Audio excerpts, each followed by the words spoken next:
Got bills to pay, oh nah nah nah. Working every day, oh nah nah nah. Play me like a game, oh nah nah nah. Hey, I'm the king, oh nah nah nah. Make your money shake it, oh nah nah nah. Make your money shake it, oh nah nah nah. Come on, shake it, oh nah nah nah. Make your money shake it, oh nah nah nah. Oh nah nah nah. Oh na na na, oh na na na, oh Lord, I want you set me free and let me get money each and every day. Oh na na, won't you set me free? I wanna get money in the longest way.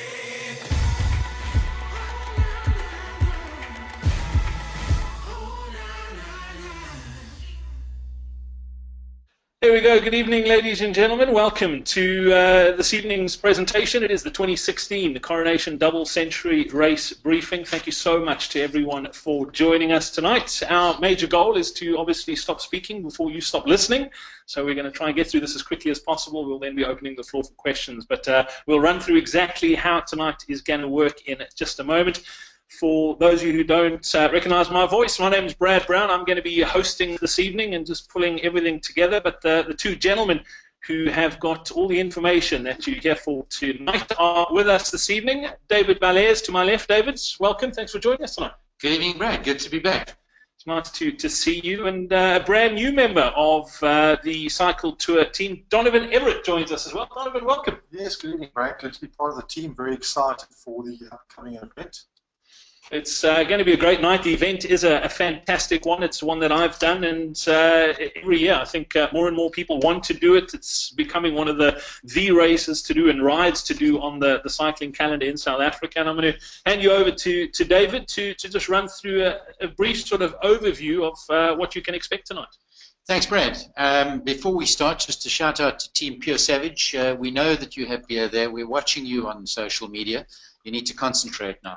All right, on a more serious note, what we're going to be covering tonight very quickly, pre-race arrangements, that's the registrations that you'll be attending, what to expect at the start, road closures on the day, route information with specific reference to the roadworks taking place through Kaufmannskloof, the refreshments and feed stations that you will find along the route, team support vehicle routes and rules, very important, especially for the team drivers, and then the team supports zones themselves in Ashton and Bonnievale. From a logistical point of view, we'll be dealing with the cutoffs and the sweep operation, and then mechanical support that you can expect to find on the route. Medical support and what to do in the case of emergency will bring us towards the end of the presentation, and then we'll deal with the finish and what you can expect to find there. Obviously, Brad, as you said, we'll end off with a bit of a Q&A at the end. I think best if folk hold on to their questions, Brad, and put them in that chat box towards the end of the presentation. Yeah, absolutely. You'll see in the little piece of software that we use for this, there is a bit of a chat box. As David said, things are going to be covered in this that we probably will answer most of your questions, but if you can, leave those questions till the end. If we did miss something, pop it in there, and then we'll open the floor and we'll get through as many of those questions, and hopefully all of them tonight as well. So, yeah, that's pretty much the housekeeping. Let's get down to business. Right, I'm going to hand over to Donovan, who's going to take you through the reg. Okay, let's jump straight into it. Registrations we've kept very simple. In the Cape Town area, we've split it up into two areas, being the southern suburbs and northern suburbs. In terms of the southern suburbs, on the 22nd of November, the venue is the Southern Sun Newlands Hotel, which is 7 Main Road, from 12 o'clock till 7 o'clock. Just an important note, parking at the hotel is very limited. If you do arrive and the parking is full, there will be marshals there which will be able to direct you to parking at the Newlands swimming pool or Montclair Place.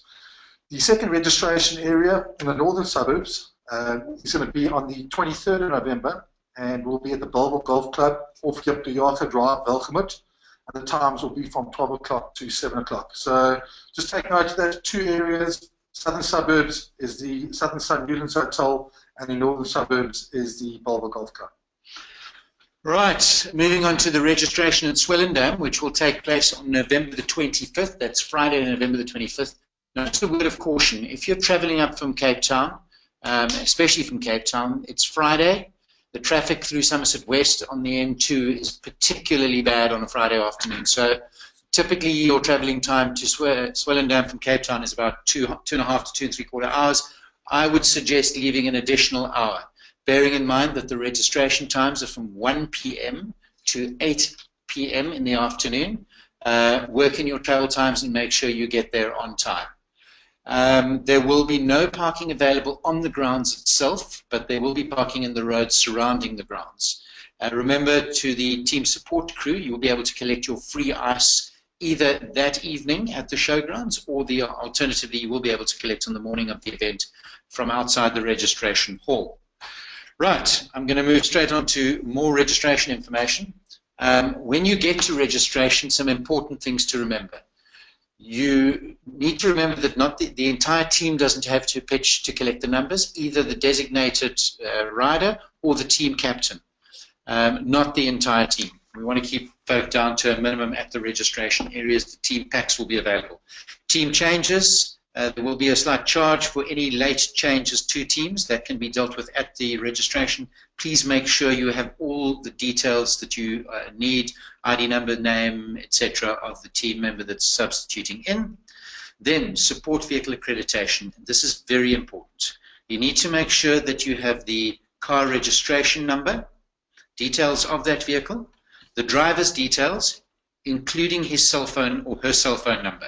That is going to be needed to be handed in before you will get the vehicle accreditation, which will get your vehicle into the team support zones. Please note this year that there will be no team feedback service. It proved not to be as successful as we wanted last year. We will look for more feedback again through the course of this year and feedback into 2017. But certainly for 2016, there will be no team feedback service. I will talk to support along the route. So those that do not have team vehicles, fear not, there will be stuff en route for you. Right, just remember, last point here, there will be no registration on the day of the event. Okay, no registration on the morning of the event. You need to make sure that either the team captain or a designated member of the team has registered at any one of those 3 registration opportunities. Okay, Brad, moving on to souvenir merchandise. Unfortunately, the manner of the event doesn't allow us to get souvenir merchandise up early. So what we've done is we will have a limited amount of souvenir gear available at the showgrounds that people can purchase, a fairly decent variety. There is currently online, there is a pre-purchase option that you can look at, but we realize that a lot of people only fill their teams very late in the day. The other thing that we're appealing to you, in keeping with what the Coronation Double Century is all about, and that's changing lives, especially in the Swellendam area. We're looking for donations of non-perishable foods. We want to make a difference up in the poorer communities of Swellendam. So if you and your team are that way inclined, we're looking for tinned food, that's kind of meaty stuff, bully beef, soup, lentils, beans, soya, pasta, cooking oils and spices, any of those non-perishable items. If you bring them along to any of the registrations, you can donate those into the specially marked bins that will be available. Right, I'm going to hand over to Donovan, and he will take you through some of the next set of details. Okay, race day. What we've done is we've listed a couple of venues or sort of small towns and how long it's going to take you to get to the actual start. And a couple of things to consider here, in the fact that there are going to be various road closures in and around Swellendam, as well as there are roadworks. So when I do give you these approximate times, please just factor in, I'd say, probably 15 or 20 minutes over and above this. But essentially what we've got is the approximate race day travelling times from Ashton to Swellendam Showgrounds. You're looking at 40 minutes. The fees on our end, you're looking at 40 minutes. Montague, 1 hour and 15 minutes. Bonnievale, 45 minutes. Barrydale, 45 minutes. Robertson, 55 minutes. And lastly, McGregor, 1 hour and 15 minutes. Please also take note, if you want to travel to Swellendam via the Trudeau Pass or Kaufmanskloof Pass, the Trudeau Pass will be closed between the hours of 6 a.m. and 9 a.m. and Kaufmanskloof from 8:15 to 12 o'clock. And just once again, just factor in a bit of extra time there for potential traffic because of road closures and all roadworks. Over to you, Dave. Right. Before you get to the start, please, these are things you need to remember. You need to arrive and be ready to load into your chute at least 30 minutes before your designated start time. That's absolutely key. For those of you that have ridden this event before, you'll know that it's fairly frenetic at the start. There are a number of riders coming in from different areas in your team, and you're trying to find them, you're trying to meet up. Don't leave it until the last minute. Take note of the travel times that Donovan has just been through, especially if you're coming from Barrydale through the Trudeau Pass. And remember, team support vehicles, this is your last opportunity on the morning to collect the ice. And believe me, if it's a hot day, it's something your team is really going to appreciate. And that you can collect on the stoep outside the registration hall. Additional ice will be available for sale at the same point. When you're heading around on that field, and Donovan will go through the flow of the actual finish venue, there will be an opportunity for you to line up in front of a backdrop near the start chutes and have your photograph taken, and we'll arrange to get this to you at a later stage, and then the load-in will take place on the field. Donovan, over to you. Okay, in terms of road closures for the actual day, there has been quite a challenge in terms of getting through this. There are a number of road closures. As you can see, they're listed in front of you. I'm not going to go through all the specific detail right now. I'll let you do that in your own time. These road closures are also going to be highlighted in the program, which will be distributed as well as it will be online. So please do go through the road closures on the actual sort of racing day and familiarize yourself with that. If I could move straight on to the next slide, which is basically the layout of the start. For all the sort of expats that have ridden the race before, there are a couple of minor changes which we've made in terms of streaming the event or the start as such. And for all the newbies, essentially what I'm going to start with is just the road closures in and around the Swellendam showgrounds. The first road closure will be Murray Street to your left-hand side. Directly in front of the showgrounds will be Somerset Road, and then to the right of that is Station Street. Effectively, to find parking, or to be able to park, in your top right-hand corner, you'll see there's a green allocated zone for parking. That is accessed via sort of Swellendam Main Road, which is Voortrekker Street. You turn down into Station Street, and you'll be able to park up there on your left-hand side. From once you're parked up, you'll be able to access the showgrounds via Station Street. You'll walk in there with your bike, and sort of head straight down past the grandstand, which will be on your right-hand side. It's approximately, I'd say, about 100 to 120 meters that you'll walk down there. On your immediate left, once you pass the grandstand, you'll be able to be directed straight into the actual chute. So you'll go down there. There will be marshals directing you. On those two top corners of that left-hand bend will be a coffee station. Seattle will be serving coffee there, as well as directly opposite that will be your photograph opportunity. So you'll be able to grab your team, have your photograph taken there, and then essentially you'll move down into your chutes. You'll see that once you've given your race number, every single race number has a letter attached to it. Those letters are corresponding to your start chute. Okay, so whether it be A, B, C, D, or E, F, G, please take note of that. Take note of the actual chute that you're going into, so that letter corresponds with that. A couple of things to note here, just in terms of timing. When you guys are given a start time, please can we request that you arrive at least 30 to 40 minutes prior to that start time. That start time is effectively when your race will start. So when you arrive in the actual sort of showgrounds, there's quite a lot going on. There's photographs to be taken, there's coffee to be had, there's toilet runs to be had, and it's essential that you guys arrive there early. It's also essential that when you're moving through the actual sort of start area, that you guys are sticking together as a team. Because when you get loaded into those chutes and you're essentially missing team members, it is going to cause a delay, and it's going to have effect on your start time.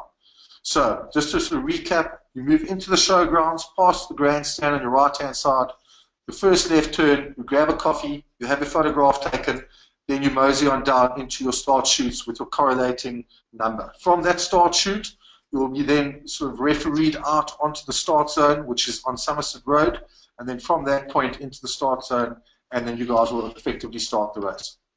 Okay, Donovan, thanks for that. Right, things not to forget on the morning. Most importantly, make sure that your official race number is pinned onto the back of your cycling top. and is visible, please, folks. That race number is critical. It's one of the requirements we have to host an event, especially when it goes out in the M2. The race tick chip, I cannot impress upon you how important it is to have your chip on for two reasons. One, if you want a result, you need to be wearing a chip. Two, we need to know where you are on the route. So this is about as much about a result as it is about safety. It's very difficult to manage a race if we don't know where our entrants are at any particular time on the day. Number three, the number board. That's the board you see in the center, the G247, which has a QR code on it. That needs to be attached to the front of your handlebars. And please, everybody is required to have that on the front of their handlebars. Folks, common mistake, please don't forget your helmets. Make sure it's on your bike and ready to go in the morning. And then make sure you've got sufficient mechanical spares to get you to at least the support zones that are going to be on the route. Remember, this is a self-supported race until you get to your support zones. Something we didn't put on the list, and something we know some of our mates have done, don't forget your cycling shoes. There's nothing worse than riding 200 Ks with a pair of tackies. Okay, so remember, teams will be starting at 30-second intervals, and this speaks to what Donovan mentioned earlier. You need to get in early. We're going to be pushing out up to 14 teams in a sausage heading up to that start line. So you need to make sure you're in that start chute at least 30 minutes beforehand. The other thing to remember, and Donovan did allude to this, if nature calls one of your teammates as you're about to start, it's no good waiting on the before the start line for him to come back. Your start time starts when your start time is allocated. So you might as well head across the mat and cycle soft pedal slowly up the road and wait for the team member that's had to answer the call of nature or whatever it is they've forgotten in the car. Right, I'm going to move on now to the route itself. We're going to deal today in three sections. We'll break the route up into three sections and we'll deal with those specifically. The first section is from the start to the top of Op de Trudeau. Now, essentially that takes into account the two big climbs of the day. Starting in Swellendam, you'll head out onto the N2. Folks, if I could ask you please to exercise caution on the N2 on the left-hand side of the road in single file.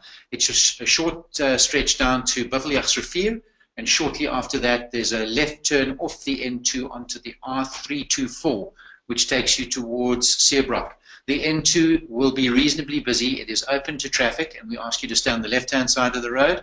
If there are faster teams coming through, guys, please just exercise extreme caution. Right, you're turning left to Seebrock. You'll go through a really gorgeous little town of Seebrock.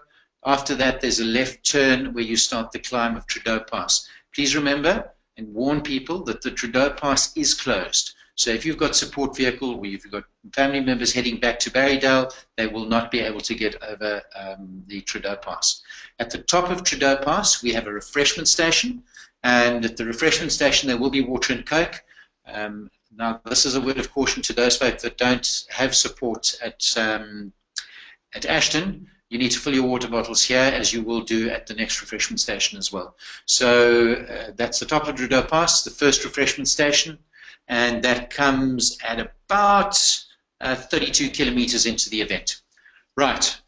What I meant to mention at the start of this was that there are three descents that concern us. Three descents that we'd like you, the participants, to exercise caution on. The first of these is the descent of Trudeau's Pass. We will have marshals on that pass with whistles that will be warning you.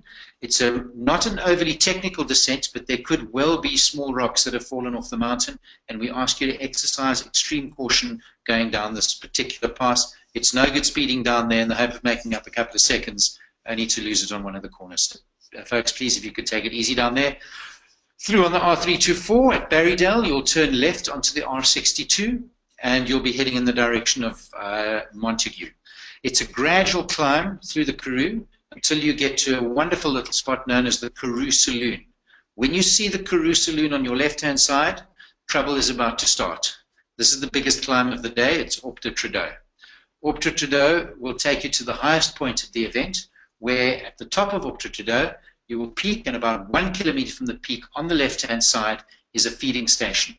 That feeding station will have a variety of foods available, and here's another important point for those folks that do not have support vehicles that will be supporting them at the team support zones. There's food available at these stations. Our suggestion is that you stock up in your back pockets because it's 100 kilometers to the next food station. You should be able to put enough baked potatoes.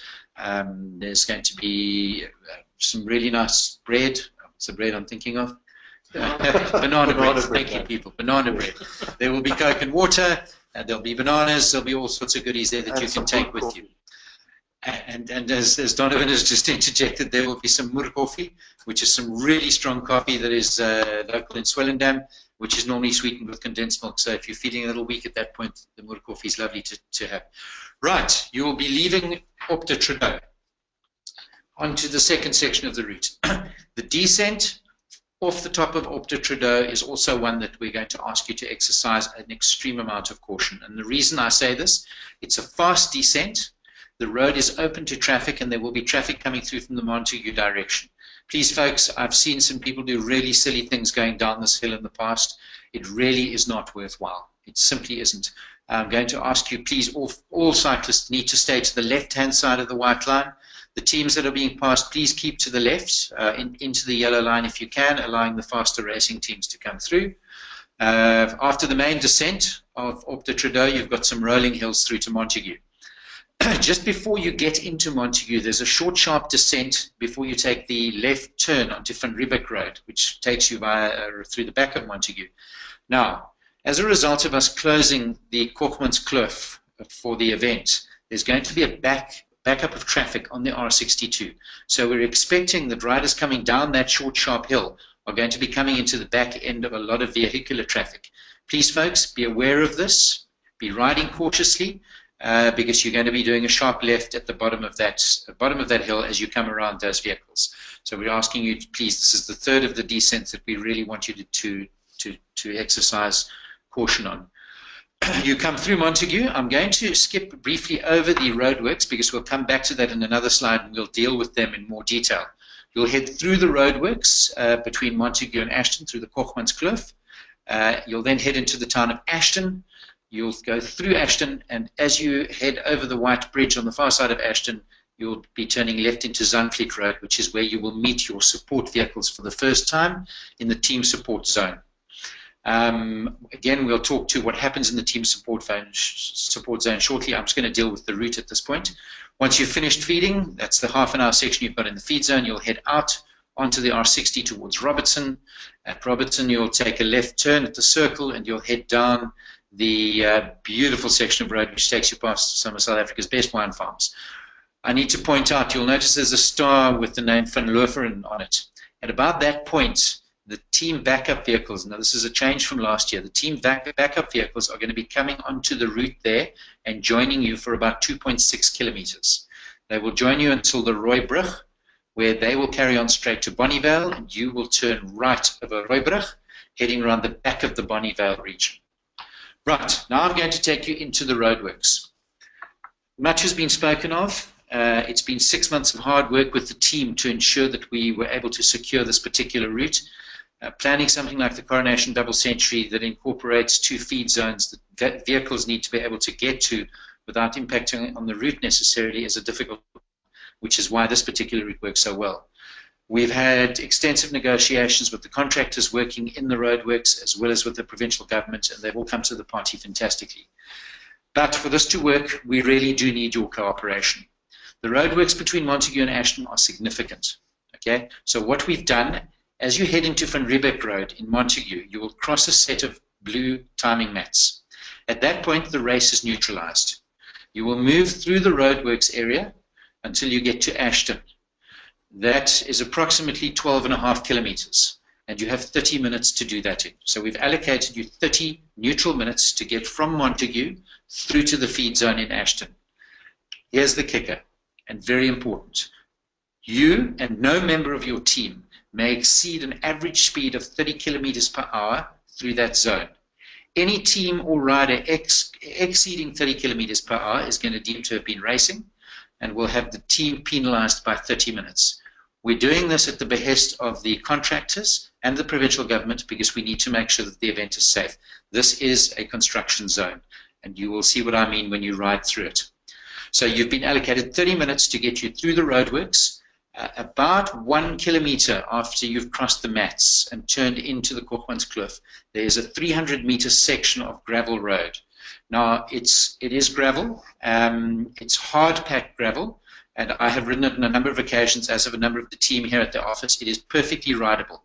If, however, you as a cyclist or any of your team are not comfortable, we advise you to get off and walk over this section. It's only 300 meters, and if you're going to do so, we would ask you to stick to the very left-hand side of the road. Please, no cycling more than 2 abreast. Any people walking, please keep to the left, and please exercise extreme caution. We will have marshals in there monitoring the situation, and we will be having to account to the contractors and SAPs as to the movement of cyclists through that region during the event. Okay, once you get through, you then get to the feed zone that we spoke about in Ashton, and you will have a further 30 minutes in that feed zone. The idea of giving you 30 minutes is not to allow you to sit down, have a massage, relax, and sleep. The idea is that we allow you to move through the zone slowly, get to your team vehicles, replenish your food, replenish your water, and get back out on the road. Okay, now that deals with section 2. Moving on to section 3. Probably the most difficult section of the route. You're well into the hurt box, as they say, and there are a couple of nasty little hills towards the end. In Bonnievale, you have the Bonnievale team support vehicles area, where your team support will meet you for the second time. They will be able to replenish you once again. You will then leave the Bonnievale team support area, heading in the direction of Drew. The team support vehicles exiting that area will be with you for about 1.5 kilometers. They will head off in the direction of Stormsvlei. The riders, on the other hand, will take a left turn and head towards Drew. At Drew, you will encounter the last feed zone, feeding station. Here we will have cool drinks, Coke and water, as well as baked potatoes, the banana bread, and other assorted foods, which will get you through to the finish. From here, you're just over 25, 26 k's to get to the finish. Through Drew, right onto the R60, and you're in the home stretch for Swellendam. 3 nasty little bumps will see you up to the finish line, and then you've got a 1 kilometer pull to the finish line in Van Eden Street, which overlooks Swellendam. So that deals with the route itself. I'm going to ask Donovan to just talk you through the stops that you will encounter on the route. Thanks, Dave. Okay, there are 6 stops along the route. And the first one being the Trudeau Pass. It's a 32-kilometer mark. It will be the refreshment station. At Optrudeau, which is at the 65-kilometer mark, will be your feeding station. At Ashton, at the 115-kilometer mark, will be the team support zone. Roadworks, at the 145-kilometer mark, will be a refreshment station again. Bonnievale, at the 160-kilometer mark, will be a team support zone, which will be a second team support zone and your last one. And then Drew at the 176-kilometer mark will be your last feeding station before you head towards the finish. Okay. Thank you, Dave, in terms of the safety. Right. So very quickly on safety, please, some key messages that we'd like you to remember. The 3 descents I spoke about. That's the descent of the Trudeau Pass, the descent of the Opta Trudeau Pass, and the short descent into Montague. They really are areas that we want you to take care. We'd really like you to get to the finish decently in one piece. Secondly, please, no teams are to be riding more than 2 abreast at any point. We don't want you bunching up. Teams need to be able to pass each other. The event is designed that the faster teams will be coming through and passing the slower teams. On the N2, single file. So once you leave Swellendam until you take the left turn to Seebrock, single file on the N2. At no point are you allowed to cross the white line. This rule will be adhered to strictly. We will have think bike marshals on the route. We'll have roving marshals in vehicles from the events office, keeping an eye on people. So please, people, keep to the left-hand side of the white line. The majority of the route is still open to traffic. I've mentioned the think bike marshals. Please take note of the caution signage and marshals indicating caution zones along the route. For the racing teams, there will be commissaires. This event is held under the direction of Cycling South Africa in the racing division. And please be aware of potholes. When you leave the construction area of the Kochmanskloof. The road into Ashton is not in good condition. They are in the process of upgrading it, but the road really isn't in good condition. It has been taking a lot of heavy traffic, so we'd ask you to be careful of those potholes heading to the feed zone. Donovan, over to team support vehicles. Yes, in terms of the team support vehicles, so just to reiterate what Dave's mentioned over the last couple of minutes, there are extensive roadworks. It has been challenging in terms of setting this up from a traffic management point of view. And it's essential that the team support vehicles toe the line in terms of the regulations. Effectively, the support vehicles need to head straight to Ashton from the start on the R60. There's a lot of vehicles moving on the road, there's a lot of small winding roads, and there's a lot of sort of traffic sort of intersections where we've blocked up traffic. So please just take it slowly. Once again, head straight to Ashton from the start on the R60. There will be no seconding anywhere else on the route. In other words, you cannot follow your teams. If you are following your teams, there will be an immediate disqualification of the whole team. So please take note of that. Support vehicles need to follow prescribed routes to team support zones. Maps and rules will be in the driver's info packs. So listen, guys, and ladies for that matter as well. The support vehicles, if you've got GPSs, sort of get them going. Think about the route, look at the route, follow the route. Please abide by the rules in order for us to sort of streamline the scenario. Dave, over to you in terms of sort of more information on that support vehicles. Okay, looking at the team support routes for the team support vehicles. I'm going to deal with the blue line, which is the route from Swellendam through to the feed zone in Ashton. If you're heading down out of Swellendam, down Voortrekker Road, which is the main road, heading in the Cape Town direction, you'll get to a four-way stop street at the bottom of Swellendam. This is the R60. Turn right onto the R60 in the direction of Ashton. At this point, it's impossible to go wrong. Follow that road until it becomes a T-junction. When it hits a T-junction, you're at Ashton. Okay? It really is that easy. Please be aware that there will be a substantial amount of traffic at this intersection, and the reason for that is the pass is closed, which means all the traffic coming through from Cape Town and Robertson direction is going to be waiting at this juncture to go through the pass later on in the day. At the T-junction, turn left, head through Ashton, and then follow the signs to Zandvliet Road and into the team support zone. It's absolutely vitally important that you have your accreditation on the front window of the car at this point and on the back window of the car. You'll be given accreditation for both feed zones. If you're using the same car for both feed zones, put both sets of accreditation on back and front window. You will not be allowed into the team support zone without that accreditation. There will be signage, directional signage on the route for you to follow, so keep an eye open for that, as well as marshals. Right, that gets you into the team support zone at Bonnievale. Then after Bonnievale, here's an important thing to remember. Teams 1 to 200 will be redirected out of the team support zone on a separate road. When you leave the team support zone, pack up quietly, enter the stream of traffic, the cyclists, and head towards the end of the support zone. At about where team 200 is positioned, there will be a left turn, which will direct you in the direction of Van Lover and Wine Estate. Now, the important thing here is that we're trying to get these team support vehicles to avoid the roadworks taking place on the Cape Town side of Ashton. So you're going to leave Zandvliet Road, you're going to take a left turn, and you're going to head out onto the R317. On the R317, you will encounter the teams. They will be riding in the direction of Swellendam, and you will be driving with them for 2.6 kilometers. After 2.6 Ks, they will be taking a right turn over the Rooibrug, and you can see it there, and you will be carrying on straight on the orange line into Bonnievale. Okay, so you're heading from Ashton into Bonnievale. And then in Bonnievale, you will be directed via the signage on the road to where the team support vehicle area will be. Right.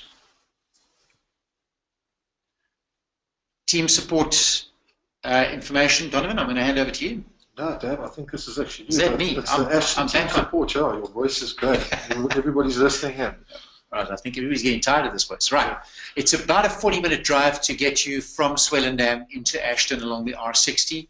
Bear in mind there will be traffic when you hit Ashton. The meeting point, as we've said, is in Zandvliet Road and is located just after the Ashton Cannery. We expect the first teams that have gone off to reach Ashton at around 9 o'clock. So understand that you're going to be leaving very early in the morning. There's no rush to get to Ashton. Don't panic. You will be able to get there before your teams get there. Spectators will not be allowed to park in Zandvliet Road. They will have to park on the approach roads to Zandvliet and then walk into the team support area. Now, for riders that have no team support vehicles, at this point you would have loaded up with food at the top of Opta Trudeau. There will be water available at the end of the team support zone on the right-hand side for you to refill your water bottles. So fear not, there will be product available for you to fill your water bottles at the end of the team support area. This is also for riders who have been dropped and whose team vehicles have moved on to the second water station. Right, we've dealt with exiting at Ashton. As I said, the first 200 teams will be turned off left. The balance of the 50 teams will be moved onto the R62 towards Robertson and then take a left towards that Roodbrug area that we spoke about. And again, I caution there that you are going to be joining up with the riders that are coming through from Robertson. Only for 2.6 Ks, but please just exercise caution. The guys are going to be getting relatively tired.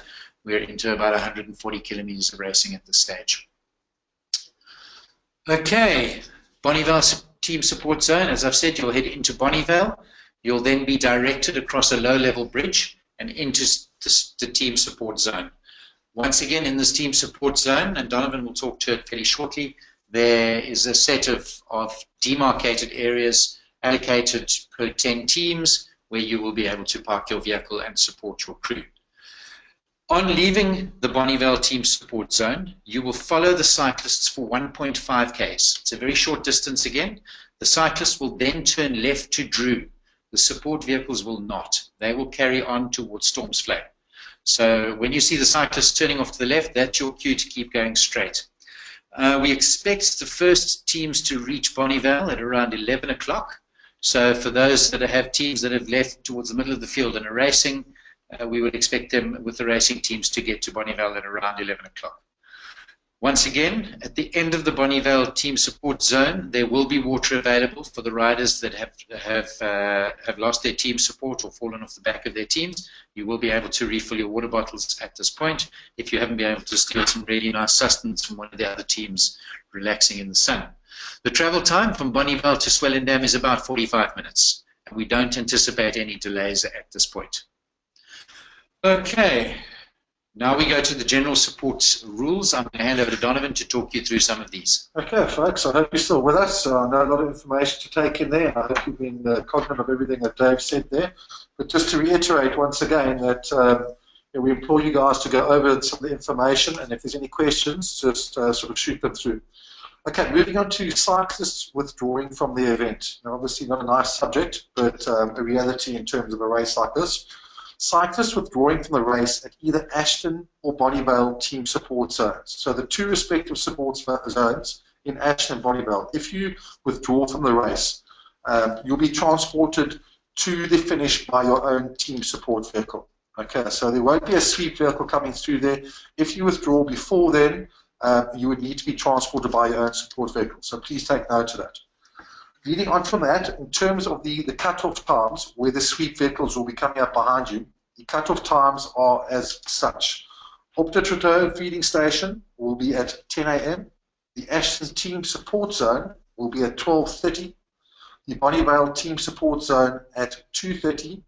The Drew refreshment station at 3:30, and then the finish at 4:30. Right, Donovan appears to be getting fairly well ahead of himself. Yeah, we're still jump a couple of slides there. We jumped a couple of slides. Yeah. Not to worry. We're currently sitting in the team support zone rules. Very important to follow the rules of the road into those team support zones. No supporters or spectators vehicles are going to be allowed in there. And please, team support vehicles, you may not support your teams outside of these areas. There will be sweep vehicles to sweep riders that suffer mechanicals or are unable to continue, so you don't need to go out and fetch them. Those that are bailing will bail inside the team support zones. There will be limited toilet facilities available throughout the team support zone, so keep your eyes open for them. And please, folks, let's keep the area clean. We pride ourselves on being an environmentally friendly event, and we really would like you to leave the place as you found it, or cleaner, in fact, than when you found it. Okay, please be considerate as he stops, as space is limited, and I'm going to hand back to Donovan at this point, who will take you through some tips. Yeah, sorry about that, folks. I actually obviously realised what was going on here. Being the new guy, I think Dave swapped out my slides. So there we go. Welcome to the team. In terms of the team support zone parking, I think there's a visual up there. You can see what not to do. I don't think it needs to be sort of said any more about that. But essentially, park in your designated area while respecting other team support vehicles' right to space. As mentioned, the space is very limited. We need to go out to park as far off the road as possible for safety purposes. Also, the riders that are coming in, if you are sort of stacking up your bikes, please try and keep them off the road as well. Please don't spread out your cooler boxes and take up all the space. There's obviously a lot of vehicles, a lot of riders coming in. Everybody needs space allocated. So please be cognizant of that fact and obviously be aware of everybody around you at the same time. Right. The feed zone itself is 2.5 k's long. We've designated the feed zone into 100-meter stretches. Okay, so 10 teams have 100 meters to work with. Work out, if you are the 5th team going into that you should be roughly in the middle of that area. We haven't demarcated every team a space. We're going to ask you to use common sense. So coming in, it'll be team 1 to 10, then it'll be team 11 to 29, and then team 30 to 39. So keep a lookout for the signs on the left-hand side of the road. Work out the 100-meter space that your team should be in, and then park your car responsibly and unpack the support goodies that you have for your team riders responsibly, making sure that there is space for the other teams that are going to be coming in front of you and in behind you. Right. Okay, back to the original page I read through 2 minutes ago. I'm going to go through it very quickly just once again. Cyclists withdrawing from the event. I'll mention it, Ashton and Bonnievale. The support zones must be transported to... Sorry, I'm being thrown all sorts of... Good. There we go. Okay, rule infringements. All right, I'll pick up on that one. Okay, Dave, take ahead on that. I think Donovan and I are playing a bad game of tag here this evening, folks. Yeah. Right. This event is run under the rules of the Pedal Power Association as well as Cycling South Africa. In the racing section, we will be having the South African Cycling Commissaires present, and they will be making sure that the racing teams are abiding by the rules of Cycling South Africa. On that note, it is important to point out that brakes, and now suddenly I've drawn a complete blank, disc brakes, as per the UCI regulations, will not be permitted in the racing teams. So if you think you're a racing team and you're in with a chance of podium, you may not have disc brakes. For the rest of the event, disc brakes will be allowed on both mountain bikes and road bikes, but not in the racing team division. All offences that are noticed on the road will be called into the venue operations centre by the Think Bike marshals and the marshals that we have out on the route. There is the VOC telephone number on screen at the moment. All offences will be logged.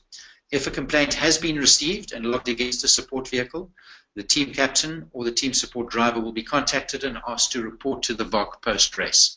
Please note, team drivers, you are as much a part of this team as the cyclists riding.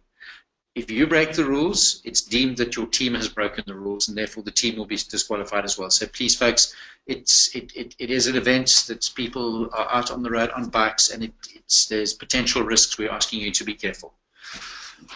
Okay, cyclist withdrawing from the race. Donovan's coming in. Here we go for a third time. I feel like a stuck record. Okay, I'm sure everybody knows this by now, but essentially cyclists withdrawing from the race at either the Ashton or Bonnievale team support zones must be transported by their own support vehicles. I think everybody's got the point there for the third time. In terms of cut-offs, for the second time, we have Optotoe feeding station at 10 a.m. in the morning. We have Ashton team support zone at 12:30. We have the Bonnievale team support zone at 2:30. The Drew refreshment station at 3:30 and the finish at 4:30. In terms of the sweep operation, cyclists must call the VOC. There's a number written there. Please put that down into your phones, the cyclists and support vehicles. Take a note of that number. The the sweep will be dispatched to collect cyclists should they be unable to continue elsewhere on the route. So essentially, if you are unable to continue on the route, please dial that number. It'll come straight through to our operations center. We will then dispatch a sweep vehicle. We'll have a medic on board as well as refreshments, and we'll come and pick you up. Cyclists who are cut off will be directed to the sweep vehicles as well. Cyclists may not continue to cycle the route after the respective cut-offs have been implemented. So please just take note of that. Okay. I want to come in with a very important point. If you phone in an emergency of any kind, or you phone in that you're unable to continue, and you have advised the VOC of that of your situation, please don't leave that piece of the route that you've told them that you're waiting at. Vitally important. What happens is resources deployed to collect you, they then spend an hour trying to find you in an area that you've now left, and we then have you reported as missing. So if you do call in and you say you're unable to continue and we've dispatched a sweep vehicle to you, please don't leave that particular point unless you call into the VOC and advise them that you have left. All right, Donovan, I'm going to let you continue. Okay, mechanical support. Mechanics will be at the start. Once again, guys, just take note of, and ladies, take note of the actual start times as well. If you do need mechanical support, they will be at the start, but just please be cognizant of the fact that you have to stick to your start times. So there'll be mechanics at the start. They'll also be stationed next to the main hall at the showgrounds, which if you go back to your start layout, you'll be able to figure that out. Mechanics will also be stationed at Opterdonau and Kochmanskloof. So the various areas where there's been sort of roadworks, we'll have basic support there. But however, we do encourage you guys and girls to carry your own spares and tubes, please. Yeah. I think the important point to remember here is that this is not the Tour de France, and you're not going to find a yellow Mavic support vehicle sweeping in behind you as you have a puncture or your rear derailleur goes out of alignment. So folks, please be relatively self-sustaining. There will be limited support, as we've said. Okay, we're almost there, ladies and gents. Dave, you want to take us through to the finish venue? Right. I will indeed take you through the finish venue. Just so you're aware that your medical needs are being taken care of en route, we have 12 doctors and nurses that have been deployed by our partners Mediclinic. There will be 7 ambulances with paramedics. There will be additional motorbikes en route with paramedics on board, as well as in Kochmanskloof. There's an advanced medical support center at Bonnievale, and Advanced Medical Life Support Center. There's a full medical support center at the Swellendam Showgrounds, including life support, and there'll be paramedics on our sweep vehicles to make sure that people that are in trouble at the end of the event are taken care of, as well as obviously finish line medics. Right, please, these numbers will be in the booklets that you will receive when you register. If you want to make a note of them now, do so. The medical emergency line is 087 820 5605. For cyclists, that number will be on your race number itself. So that telephone number will be on your race number. General inquiries, 028 514 1621 or 22. If you're phoning in a medical emergency, don't phone the general inquiries line. And likewise, if you're phoning because you're lost, don't phone the medical emergency line, please. We want to keep the right calls coming into the right center so that we can get the right services to the people in need. Right, the first riders we will expect to reach Swellendam at about 1:30, and the last riders at around 4:30. I was going to pass a comment there, but I'll probably be taken to cleaners by my team here, so we'll keep quiet at this stage. The finish line is in Van Eerden Street, Swellendam. Now, it's at the top of a short climb. It's about 1 kilometer, and it's just enough to make the legs really tired. We don't stop the event, the race itself, down at the showgrounds. It becomes too difficult to race the event through the center of Swellendam on a main road that's open. So you will finish at, you'll notice there's a welcome to Swellendam sign at the top of Van Eerden Street, which is where the finish line is, and then you will continue under neutral back to the showgrounds about 2 kilometers. As you cross the finish line on the right-hand side, Jetline Action Photo would have a backdrop up there, very similar to the one you had at the start, where you can have a team photo finish of your team having just finished the Coronation double century. Right, this is the map that takes you down back to the showgrounds. You'll notice that you're coming in on Murray Street, the opposite side that you entered into the showgrounds when you came in the morning. You'll come down Murray Street, take a left into Cooper Street, and then you will run down into Somerset Road to the main entrance of the Swellendam Showground. You'll turn left into that main entrance and then almost immediately right onto the field, where you will receive your Coca-Cola, you will receive your meal vouchers, and you will receive a Coronation refresher towel, which will enable you to towel yourself down from all the sweat and grime on the road. And on top of that, you will receive a well-deserved medal. So treasure it. It's 202 Ks worth of pain and suffering. There is a bike park, you'll notice on your left-hand side. Please, folks, we're going to ask you to do one of two things. Either leave your bike in the bike park if you intend staying, or alternatively take it outside and dump it in your team vehicle or in your own vehicle, and then proceed back into the area. We're trying to keep the field as clear of bikes as we can so that it becomes pleasurable for teams to sit on the grass or under the tent and enjoy their meal. Once on that field, you will get 3 meal vouchers. One is the main meal, one is the dessert, and one is a drinks voucher. And we're giving you 3 so that you can split them up. We've had trouble in years past with people trying to walk out of the food venue with a pile of drinks and desserts, all kinds of things. So you can go in at leisure and choose what it is you want. Just quickly a note on the bike park. It is a secure bike park. Bikes will be taken care of. You need to have no fear. And if you're going to put bikes in your car, make sure that they are secure. The food that we have there on the day has been remarkably improved over the last 2 years. And for that, we really do need to thank Coronation Fund Managers and Fresh Stop, who have come to the party to really up the ante as far as the food offering at the venue is concerned. So a big thank you to both those parties for making sure that you get what you really do deserve. Right, there will be complimentary massages on the field, and that's thanks to Coronation Fund Managers. Please note, folks, this is not an hour-long full-body massage. This is going to be a rub to get those legs working again so that you can get off the field, and it will be offered on a first-come, first-served basis.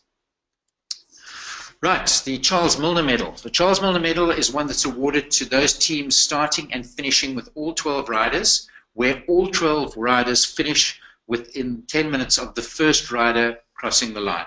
So it's important that the teams stay together.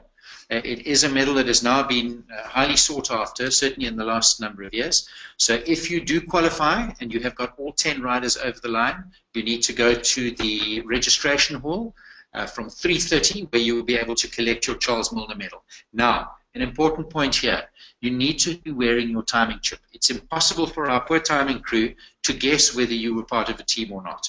So you need to have your timing chip on, and you need to finish with your team to qualify for that Charles Milner Medal. Right, prize giving will take place at 4:30 on the showgrounds, and it'll be on the main food marquee that we have on the field. And we will be allocating the following prizes: men's top 3, ladies top 3 mixed teams, the top tandem team, and then there will be winners in the following categories: the top men's Charles Milner team, so that's the fastest men's team with all 12 riders to the line, the fastest ladies team with all 12 riders to the line, and then the top mixed team with all 12 riders to the line. Again, let me reiterate, to qualify for any of the above categories, you must have your timing chip on. There will be race tech crew at the start of the event, so if you've forgotten your chip for any reason, you will be able to secure a chip before you start on the fields at the showgrounds. So please, it is very difficult, as I've said, for the timing crew to guess that a team had started and finished with 12 if not all of you are wearing your timing chips. And if I could ask you to make sure you're wearing the correct timing chip. Okay. I think out of respect to our sponsors as well, we would ask that if you do qualify for a prize, that you are present at prize giving. It really is just courteous, not only to the rest of the folk that have participated, but to the sponsors who've invested a lot of money and time and effort in this event. I've mentioned the chips. What we will tell you is that we are going to stop riders from heading out on the route without a chip. As I say, it isn't so much only about timing and prizes, it's about safety, and it's about knowing where you are at what time on the route. Donovan, now to the most important part of the Coronation Double Century. Yes, thanks, Dave. I think it'll be hard to mess this one up, but the official after party, for those that have still got the legs for it and the gas, will be at the trading post which is 26 Swellengrevel Road. It'll start from 6 o'clock onwards, and there was actually meant to be a note here of the after party at Dave Belez's guest house, but I don't have an address here quite yet. What we'll do is we'll put that on the website for you to follow up on. Okay, so that's essentially the official after party. Swellendam's a small town. It'll be good to see you guys for a drink afterwards after such a hard day on the bike, and obviously it'll be great to celebrate with you. Okay, one quick reminder, we've introduced this year a new sponsor who's come on board together with Coronation to up the ante on the food, and we're going to be running a competition for those heading up on the N2. If you stop at the Caledon Fresh Stop, now that's just as you pass through Caledon, on the right hand side you'll see the Caltex garage with a brand new Fresh Stop. Head in there, snap a selfie of yourself and post that onto Instagram, Twitter or Facebook with the hashtags that we've put there, at Fresh Stop or at hashtag CDC win, and you will stand one of two chances of winning a Garmin VivoFit. So if you're needing anything on your route up to Swellendam, pop into the Fresh Stop at Caledon at the Caltex. Right, Brad, there are a couple of thank yous that I'd like to say. And let me start first and foremostly by thanking our naming rights sponsors. These events don't happen without sponsors. And the fact that Coronation have had the faith in this team and you, the cyclists, for the last number of years and continue to sponsor the Coronation Double Century is a testimony to the amazing company that they are, a company that's in it for the long haul. So to the entire team at Coronation for your continued belief in this event, our untold gratitude really for the amazing support you give us and the fact that you continue to support this event as you have done for the last number of years. Apart from Coronation, we have a number of other sponsors that come on board to make the day what it is, and I'm not going to read through them all. They're up there, and they will be in the booklet that you receive, and we gratefully acknowledge the contribution that they make to this event. The last slide. Obviously, there's been a lot that we've gone through this evening. There may well be queries that we're not able to answer now when we get to the Q&A session. Please, there is an information email line, info@coronationdc.co.za, and there is a queries telephone number that you can call that people will be able to answer those on race day.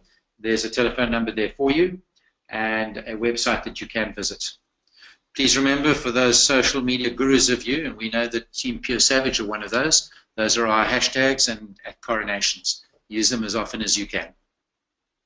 Right, Brad. That's pretty much the formalities. Obviously, there's been a few questions that have come through, David, and the first one, funnily enough, you mentioned them, and it's from Team Savage. They want to know who is classified as a race team. That's a very good question. So what we do is we go through the teams that have entered, and we classify the top 5 and top 5 ladies racing teams and top 10 male teams based on index. Now, typically what we're saying is that if you feel that you're in line for a podium position, or you think you're racing for a podium position, then you need to make sure that you are abiding by the rules of Cycling South Africa and not riding with disc brakes. So we're not going to tell you whether you're a racing team. You know whether you're racing or not. So there's no true definition. We will look at the top 10 teams. When we account to Cycling South Africa, we account for the top 10 on index men's team and top 5 ladies teams. Brad, I don't know if that answers the question. Yeah, absolutely. A couple of questions in about the feeding zones. And one of them is with regards to the 30 minutes within that feeding zone, the neutral zone.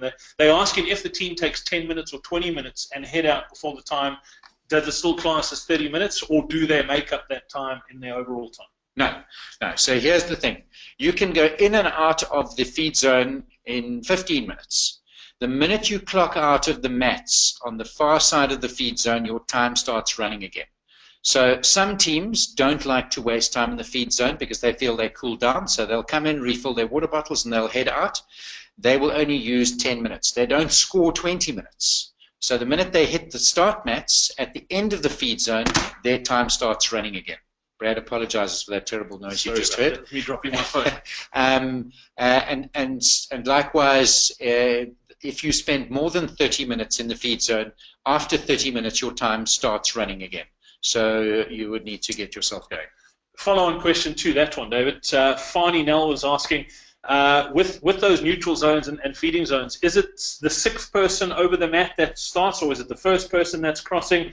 Is it every person, the whole team that crosses the line? Is it the first, last? Who is it? When does that start? When does it stop? Okay, now I know that my ops team are sitting in the other room listening to this, so I'm going to make sure I get it right. The sixth person into the feed zone stops the time, and the first person out of the feed zone starts the time. And I'll wait for the rude text messages to come through from our ops and timing crew to tell me that I've got it completely wrong. So that is as I understand it, and we'll make sure that that is correct. If we get a correction to that, you'll hear it shortly. Perfect. Question in from Brit Highland. They've got a couple of teams that are riding in the feed zones. Will they be next to each other, or are they going to be separate positions in the feed zone? No, they will be separate positions. It's based on your race number. So the teams are allocated according to race number. Team 1 to 10 will be in the first 10 slots as you enter the feed zone. So my suggestion is that they're feeding 3 teams from one vehicle, is that they have one vehicle, but they warn the teams that they're supporting where that vehicle is going to be parked. In other words, it's going to be parked in area team 151 to 159, and then they know where to go. Perfect. Lloyd wants to know, what's the maximum time allocated for the safe 12-kilometer zone in Montague? The maximum time, it's half an hour. So you have half an hour to get from Montague to the feed zone in Ashton, which is about 12 kilometers. You may not exceed 30 kilometers an hour average through that area. And the reason for that is purely safety. But you have 30 minutes. In fact, you have a full hour, because you can use up a portion of the time that you would have used in the actual feed zone itself. But so to put it in perspective, from the time you enter the Montague neutral zone until the time you exit the feed zone at Ashton, you would have 1 hour of neutral time. So if you take the time on your watch from the time you enter the neutral zone in Montague, you will have 1 hour until before they start your time rolling again at Ashton. However, the key here is that you may not go faster than 30 kilometers an hour average through the Roadworks section. What we were worried about is teams were going to try and zip through there as fast as possible to get more time in the team feed zone. That's not the idea. The idea is to get you through the pass as safely as possible. Okay, a quick question on those disc brakes. Are the tandems allowed disc brakes? If the tandems are racing in the racing division, my suggestion is that you contact Cycling South Africa and seek clarity from them. Our understanding as of phone calls today is that disc brakes in any of the UCI racing categories are not permitted. But I would suggest that you seek clarity from Cycling South Africa.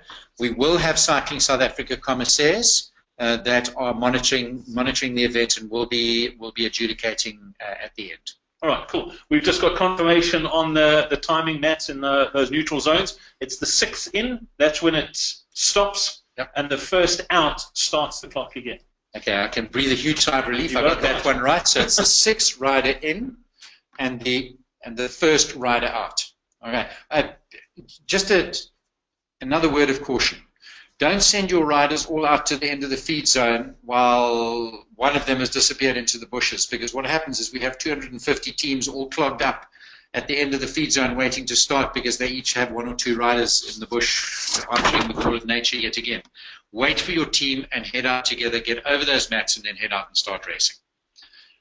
Right, I've been handed a note. 1 hour for the whole section, not 30 and 30. No, that is correct. You do have 1 hour, but to get to the feed zone, you have a maximum average speed, a maximum average speed that may not be exceeded of 30 kilometers an hour. I think most teams are going to be comfortably riding through there between 23 and 26 k's an hour. That's a comfortable speed. The gravel section is corrugated. It's very rideable. I rode it as recently as 2 weeks ago, and it is hard packed. It's not soft, sandy gravel that you're going to be riding on. But it is something that you're going to have to maneuver. As far as the Charles Milner medal, Mohammed's asking if their team does qualify for that medal, do all 12 members need to go and collect those medals, or can they send their team captain? No, they can send their team captain who can collect the medals on their behalf. And an interesting question about the mixed teams. is there a minimum number of one gender that needs to be in the mixed team? We'll get that answer for you in a second, Mohammed. But an interesting question nonetheless. Dave, you wanted to add on to that? I was looking around furiously, which is why Brad was saying we'd get back to that question. In the mixed category, a minimum of 3 of the ladies need to finish with the first 6 riders in.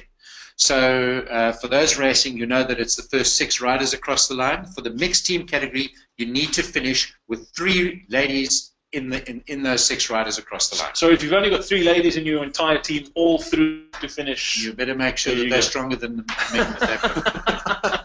Awesome. What time are the team support vehicles allowed to head to the first support zone?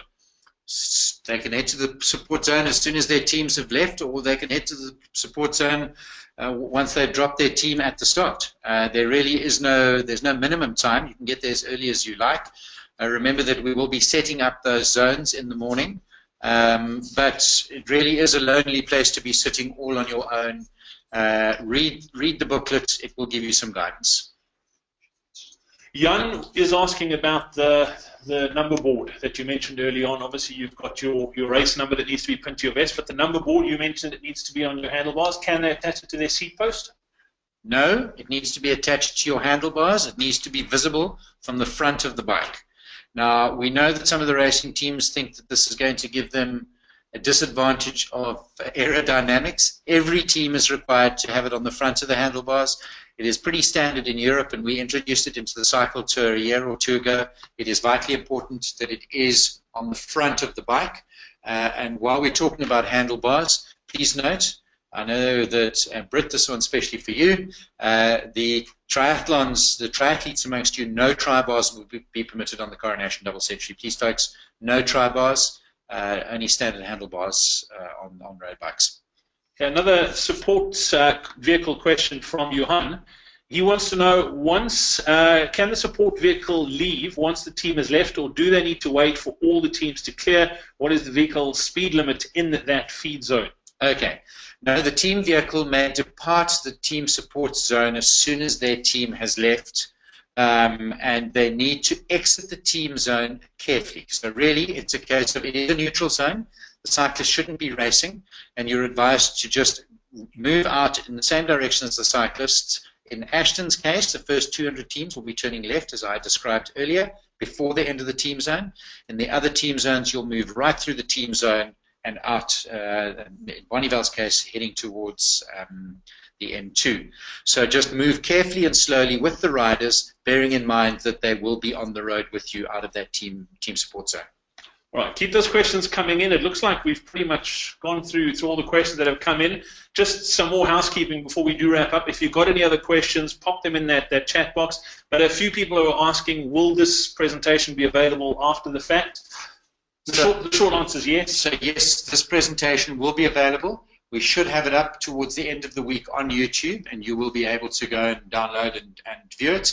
And we will have a link on our homepage, which will take you to SoundCloud. I'm not quite sure of the correct terminology, but you'll be able to get the YouTube download as well as the voice download. Yeah. And we'll send emails to everyone. So if you're a team captain and you're watching this on your own and you want your whole team to watch this, you can forward that link onto them as well. Yeah, just another tip. By Friday this week, the race brochure, the race manual with all the instructions, the event manual, will be available to download online. You will be able to get that online. So just watch on our website for that. You'll be able to get the event manual, event guide. Okay, a great question in here from Lloyd. Dave, Lloyd wants to know, if you have a mixed team, of the 6 people that enter the feed zone to start the feed zone clock, does a mixed team have to have 3 of those 6 riders being female, or does that only apply to the finish line? Lloyd. Now I need the glass of red wine they've been promising me here all evening. No, Lloyd, the rule applies to the 6 riders that get to the finish line. So as far as them getting into the feed zone, the time will start running 30 minutes after they've entered the feed zone. They get 30 minutes there. If they've fallen off and they get in onto the team and have less of a rest, that's absolutely fine. They just need to get to the finish with the top 6 riders. Top 3 ladies must finish with those 6 riders to qualify for the mixed division. Kashifa, I think that answers your question. Kashifa was asking, what is the mixed team criteria for the first stop, which is exactly that. So Craig's asking, they've got 2 teams. Are they allowed 2 vehicles? Yes, 2 teams. You are allowed 2 vehicles. Your vehicles may not be parked next to each other unless your 2 teams are sequentially numbered. So yes, if you have 2 teams, you are allocated 2 spots in the support zone. Again, let me reiterate. The support zone is divided into 100-meter stretches where each vehicle is allocated 10 meters per vehicle or per team. Craig also asking, we only have 1 lady in our team. Are we classified as a mixed team? No, Craig, you're definitely not classified as a mixed team. You're classified as an open team. And that's pretty much it, I think. No more questions. I don't know if there's anything you want to add, Dave. Yeah, again, I really just want to thank the sponsors. I want to thank the team behind this event. There's an awesome team that's getting you out there on the day and keeping you safe. It's